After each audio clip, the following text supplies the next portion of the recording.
Hi everyone, today I'll be talking about the classification of a fracture.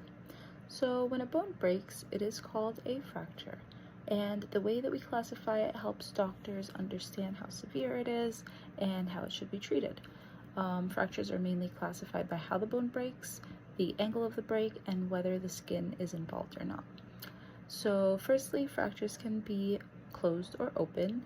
A closed fracture means that the bone is broken but it hasn't pierced through the skin, while an open or compound fracture means that the bone has pierced through the skin or broken through the skin, which increases the risk of infection at that site.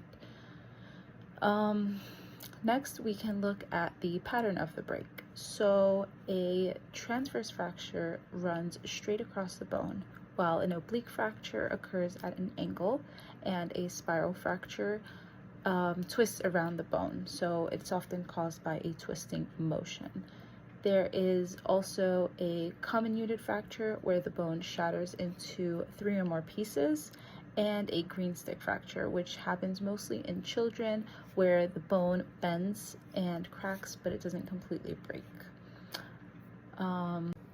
Fractures can be displaced or non-displaced, and the difference between them is that in a displaced fracture, the broken bone ends are out of alignment, whereas in a non-displaced fracture, they remain in their normal position.